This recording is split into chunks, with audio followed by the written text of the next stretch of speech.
Le verset va nous dire Ele aberit asher siva Hashem lichrot el bnei Israël be'eretz Moav milvad abrit asher karat itam bechorev. C'est-à-dire, voici le pacte, voici l'alliance que Dieu donc a établie avec le peuple juif en dehors du pacte de l'alliance, donc du brit, qu'il avait déjà établi au moment de Matan Torah. Donc en réalité, le verset ici dans notre parashat déclare explicitement une nouvelle alliance au-delà de la première alliance du brit, donc du mont Sinaï. Et la question est tout simplement pourquoi une nouvelle alliance? Et les sages nous expliquent parce qu'il y a un nouveau fondement à ce moment-là, donc avant l'entrée en Eretz Israël, dans les plaines de Moab, il y a une alliance qui va exprimer la notion de harvout, de solidarité.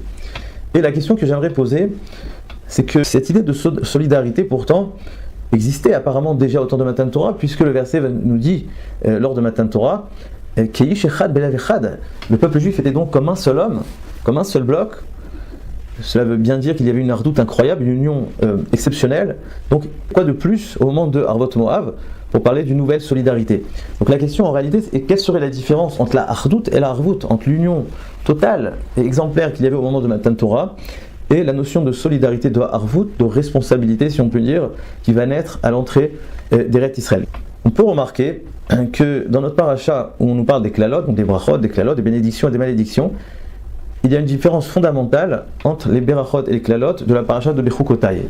Celles de Bechukotai d'ailleurs sont l'expression de la première alliance, et celles de notre paracha sont l'expression de la deuxième alliance, celle qui va précéder l'entrée en Eretz Israël. Il y a une différence que font remarquer les commentateurs, comme le Ramban et d'autres. Tout simplement, dans Bechukotai, tout est Belashon Rabim au pluriel. Donc on s'exprime au pluriel, alors que dans notre paracha, dans la paracha de Kitavo, toutes les klalot, les malédictions sont exprimées au singulier. Si dans la paracha de Bechukotai, elles proviennent du discours de Dieu lui-même, dans notre paracha, c'est plutôt Moshe Rabbeinu qui sera l'auteur de ces klalot. Et donc quel est le sens de cette distinction? Quelle différence entre le singulier et le pluriel? En réalité, il y a une idée très profonde qui se cache ici. Du temps de Matan Torah, on ne peut pas parler d'individu, il n'y a pas d'individualité. C'est pour ça que tout est Belashon Rabim, car on ne peut parler que de peuple. Il y a évidemment de la hardoute, il y a du collectif, mais il n'y a absolument pas d'individualité. La notion de yachid, d'individu, va naître à l'entrée d'Eretz Israël. C'est-à-dire que lorsqu'ils étaient dans le désert, au mont Sinaï, autour du mont Sinaï, eh bien qu'ils avaient chacun son Ohel, sa tente, ils n'étaient pas véritablement dans une dimension individuelle, c'est-à-dire qu'ils étaient tous ensemble, ils gravitaient autour du Mishkan, autour du Matan Torah, etc. Tout au long du désert, ils n'avaient pas de subjectivité, ils n'étaient pas véritablement eux-mêmes, c'était un bloc. On parle dans la paracha de Bechukotai de Am, Atem Tioli les Am, vous serez donc un peuple. Contrairement à cela, comme le fait remarquer Rav Hirsch et d'autres, l'entrée en Eretz Israël, c'est à partir de ce moment-là où va naître le yachid, l'individu, chacun va construire sa maison, chacun va créer un espace, chacun va créer un domaine intérieur, et à partir de ce moment-là pourra naître véritablement la notion d'individu. Un autre élément qu'on pourrait remarquer dans la paracha, c'est que les 11 Harurim que nous connaissons, Harur, Maké, Rehoub et Seter, etc., lorsque nous prêtons attention à ce texte, on peut remarquer que la Torah met en exergue la notion de Seter, de secret, de tout ce qui est caché. Et le Rav Shimshon Raphaël Hirsch fait remarquer que cette idée-là de cachette, de secret, n'existait pas auparavant. C'est-à-dire que du temps du Mishkan, du temps du désert, on ne pouvait pas parler de secret, puisque, comme on disait avant, les Bnei Israël étaient les uns avec les autres, il n'y avait pas véritablement d'individualité. Ils faisaient les mitzvot, ils croyaient en Dieu, etc., mais en tant que collectif. Ce n'était pas eux-mêmes, ils ne pouvaient pas véritablement être eux-mêmes. D'où l'importance de l'entrée en Eretz Israël, parce qu'il va falloir faire passer cette dimension de collectif dans une dimension d'individu, de yachid, de particulier, où maintenant nous allons incarner de manière totalement privée, personnelle, toutes ces valeurs-là. Et c'est pour cela qu'il y a justement cette dimension de cachet. Par exemple, le premier Harour, donc c'est le fameux Harour Maké Rehoub et Seter, celui qui frappe son prochain en cachette, en secret. Ou alors nous avons par exemple Masik Vul Rehoub, maudit est celui qui empiète le territoire de son prochain. Ce sont des choses qui ne sont pas visibles à l'œil nu. Ou alors, un des Harour, c'est celui qui égare l'aveugle en chemin. Donc encore une fois, on ne parle pas juste qui va frapper quelqu'un d'autre, mais qui égare l'aveugle ne va rien remarquer. Ou même le fameux Harour qui nous dit Harour, celui qui fait une image sculptée et qui l'érige en lien caché. Donc tout est dans une dimension cachée, parce que dans la paracha de Kitavo, l'entrée en Eretz Israël, on va développer l'intériorité. Et pour être soi-même, eh bien, il faut cette dimension de cachet.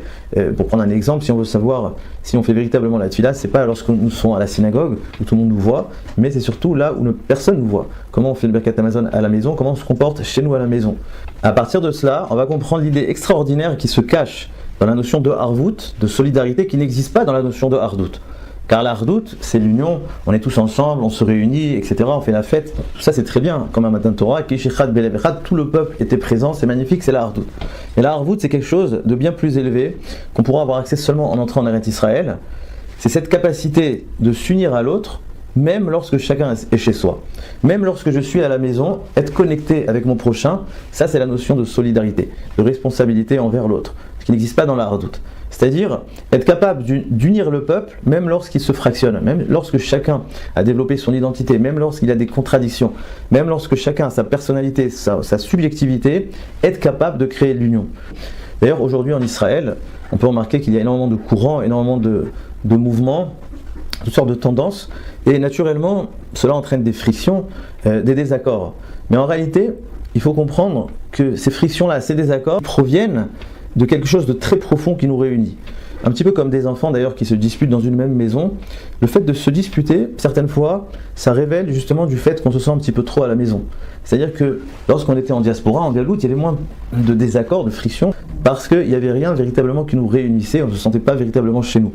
En Eretz Israël, on pourrait peut-être dire que s'il y a des disputes, des désaccords, des frictions, c'est quelque part parce qu'on se sent chez nous, on se sent bien. À partir du moment où on se sent bien, alors ça peut créer ces choses-là. C'est-à-dire que les frictions, ils proviennent justement d'une idée profonde qui est censée nous réunir, d'une énergie qui est là pour nous réunir, et c'est ça qui va créer cette interaction, cette tension qu'il y a entre les uns et les autres. Mais en réalité, toutes ces tendances, tous ces mouvements, etc., il y a quelque chose de positif, car tout cela découle des 12 Shvatim, des 12 tribus. Il faut bien se rappeler que le peuple juif est issu de ces 12 tribus, et donc il faut qu'il y ait plusieurs tendances. Et il faut que chacun, en premier temps, développe son identité. Et c'est un petit peu ça qui s'est passé, je pense, depuis la création de l'État, où il y a eu tellement de mouvements qui vont se développer, qui vont se séparer les uns des autres. Donc que ce soit les Haredim, les sionistes religieux, ou les Chabad, les Breslev, tous les mouvements, chacun a mis l'accent sur une valeur essentielle, que ce soit la Torah, le nationalisme, la rédemption, le Mashiach, la joie, etc.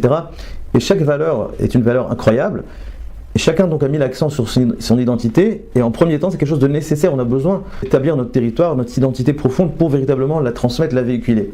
Et simplement ce qu'il faut bien comprendre, c'est que tout ça c'est en premier plan.